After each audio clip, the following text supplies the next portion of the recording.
રાજકોટ શહેર ભાજપના ઉમેદવારોની યાદી જાહેર થતાં રાજકોટ શહેર ભાજપના પ્રમુખ માધવ દવેએ આપ્યું મહત્વનું નિવેદન।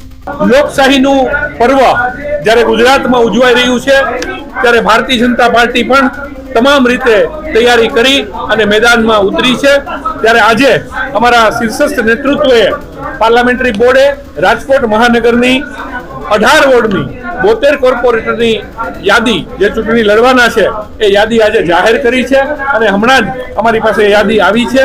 હું આ યાદીને આવકારું છું અને તમામ ઉમેદવારોને શુભકામનાઓ સાથે ભારતીય જનતા પાર્ટી જે રાષ્ટ્રીય યજ્ઞ કરી રહી છે અને પંચનિષ્ઠા સાથે જે કાર્ય કરી રહી છે એ ભારતીય જનતા પાર્ટીની વિચારધારાને ચૂંટણીના જંગમાં જંગી બહુમતીથી જીતી અને આ વિચારધારાને આગળ લઈ જવા માટે અમે બધા કટિબદ્ધ છીએ।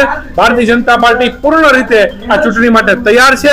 ત્યારે ઉમેદવારોની જે સૂચિ જાહેર થઈ છે એ સૂચિને હું આવકારી અને તમામ ઉમેદવારોને ખૂબ ખૂબ શુભકામના પાઠવું છું।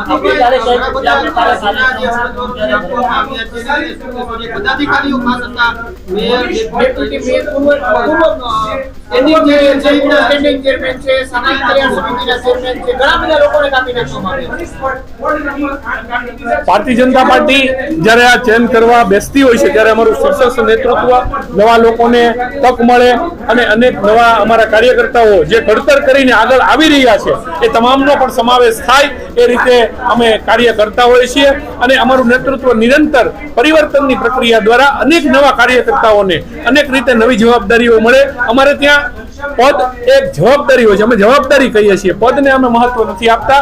અમારી માટે કમળનું નિશાન મહત્વનું છે, ભારતીય જનતા પાર્ટીની વિચારધારા મહત્વની છે। એટલે અમારા કાર્યકર્તાઓ આ વાતને સ્વીકારી અને જે કાંઈ ફેરબદલ આવતો હોય છે એને સ્વીકારી અને અમારું શીર્ષસ્થ નેતૃત્વ અનેક નવા કાર્યકર્તાઓને આગળ લઈ જતું હોય છે।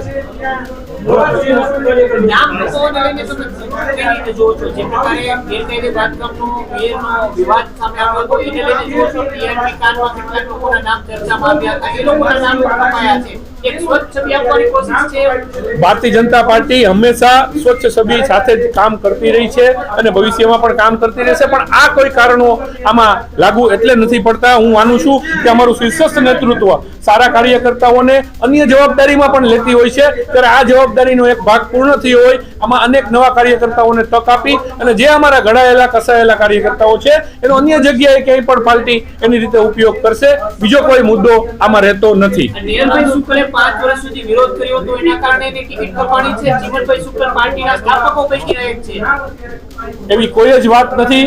ચિમનભાઈ શુક્લ પરિવાર, ચિમન કાકા અમારી માટે ખૂબ શ્રદ્ધેય પરિવાર છે અને અમે બધા એમનો ખૂબ આદર કરીએ છીએ, રિસ્પેક્ટ કરીએ છીએ। આવી કોઈ વાતમાં તથ્ય નથી।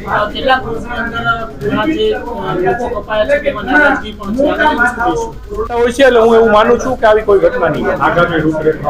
આગામી રૂપરેખામાં આવતીકાલે સવારે અમે સરદાર પટેલ સાહેબના સ્ટેચ્યુ પાસેથી અમારો એક જબરજસ્ત જંગી વિજય વિશ્વાસ સંમેલન થશે અને ત્યારબાદ અમારા ઉમેદવારો ફોર્મ ભરવા જશે અને ફોર્મ ભરી અને અમે ચૂંટણી કાર્યના શ્રી ગણેશ કરીશું। પરંતુ અમે હજી હમણાં જ ગયા અઠવાડિયે 5 તારીખે અમારો જે સ્થાપના દિવસ હતો એના પૂર્વ દિવસે અમે બધાએ એક બૂથમાં અમારો એક વખતનો લોક સંપર્ક, અમારા જે કરેલા કાર્યો છે, અમારા માનનીય વડાપ્રધાન શ્રી નરેન્દ્રભાઈ મોદીએ જે દૂરંદેશીથી ભારત દેશને આગળ વધાર્યો છે એ કાર્યોને લઈ અને અમે દરેક ઘરે એક વખતનો સંપર્ક અમારો પૂર્ણ થઈ ગયો છે।